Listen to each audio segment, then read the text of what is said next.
Bismillah, alhamdulillah, wassalatu wassalamu ala rasulillah. Patepang deui dinten ieu dinten Sabtu kaping 30 Agustus 2025 dina suratul Hijri ayat kahijina. Surat Hijri teh ieu teh nami hiji lemur atau hiji kampung di pegunungan Hijrin, nyaeta letakna antara Madinah jeung Tabuk. Di dinya aya pegunungan atanapi lemur anu disebatna teh lemur Hijrin, tempatna Madain Soleh kapungkur kaum Samud. Mangga urang teraskeun. Bismillahirrahmanirrahim. Bismillahi ngawitan abdi ngaos kalayan nyebat jenengan Allah. Ari sifat Allah teh Ar-Rahmani anu maha welas mapari nikmat kasadayana makhluk di dunya. Hiji nikmat teh ti Allah. Ar-Rahimi Allah teh sifatna Ar-Maha Rahim, nyaeta anu maha asih mapari nikmat 88 nikmat sisana di dunya ka umat muslimin jeung muslimat di akhirat. Saterasna alif lam ra, ari itu alif lam ra angin Allah nu uninga kana maknana alif lam ra margi kalebet ayat mutasabihat. Tilka ari itu alif lam ra, tilka nyaeta itu ayatun sebagian ayat-ayat Allah Alkitabi anu aya dina lebet kitab, tegasna kitab Al-Qur'an. Saterasna wa Qur'anin jeung ari itu Qur'an mubinin eta teh penjelasan anu nyata kebenaranna yakin ti Allah Subhanahu wa taala. Saterasna rubbama rupanya hampir sami rubanya rupamanya ya waddu mika hayang pisan saha alladzina kafaru jalma-jalma anu kafir laukanu lamun teh mah baheula bukti muslimina urang sadayana cek umat kafir kalebet jalma muslimin baheula keur di dunya. Da ari penyesalan di akhirat mah penyesalan yang tiada arti. Margi di akhirat mah sanes tempat penyesalan tapi tempat pembalasan.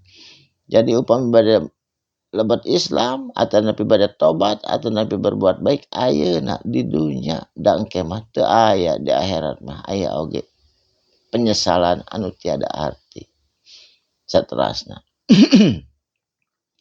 Darhum sok antepkeun hum itu jama-jama kafir. Ya kulu barang tuangeun naon bae, leueut naon bae di dunya antepkeun. Antepkeun naon wa yatamata'u jeung nganikmati fasilitas nu aya di dunya. Wa yulhihim sehingga marenehna ngalaleikeun him kana urusan akhirat atawa hayang mencari kebenaran. Al amalu sanes amal sanes ku ain ieu mah ku alif margi ieu mah hartosna angan-angan kosong anu baka ditempuh ku manehna jama kafir fasaufa mangka engke di akhirat ya'lamuna manehanana baka apaleun kebenaranana teh nu mana. Ayeuna mah memegang angan-angan kosong anu eta angan-angan teh belum tentu betul, belum tentu benar, tapi engke di akhirat baka mengetahuinya. Saterasna wa ma ahlakna jeung henteu nimpakeun musibah kami atawa kebinasaan min qaryatin ti hiji negeri oge saur Allah illa kajaba walaha baginya pembalasanana di dunya. Eta naha make dibales ku Allah di dunya keneh kitabum maklum sabab geus tertulis dina kitab maklumun anu tos ditangtukeun ku Allah pengetahuanana. Saterasna ma tasbiqu moal bisa miheulaan sabik sabko mun di ditu mah moal bisa tasbiqu miheulaan min umatin ti hiji umat oge ajalaha kana ajalna. Da ieu mah maot teh cenah kalindas ku polisi kamari keur demo. Tah eta teh ajalna we tos dugi ka dinya salaresna mah ngan syariatna eta kitu. Wa ma yastakhiruna jeung moal bisa ditangguhkeun, diengkekeun sadetik ogenan. Upami tos waktosna maot teu tiasa diengkekeun. Upami tos waktosna ajal teu tiasa diengkekeun sadetik ogenan. Sabab tos ditangtukeun ku Allah ajaluhum ajali musamma. Itu ajal maranehna ajal anu tos ditangtukeun ku Allah Subhanahu wa taala.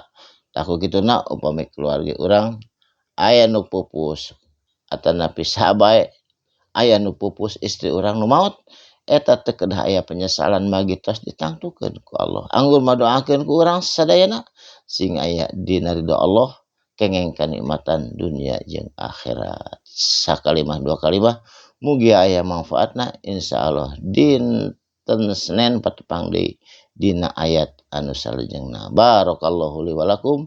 Wassalamualaikum warahmatullahi wabarakatuh. Shadaqallahul azim.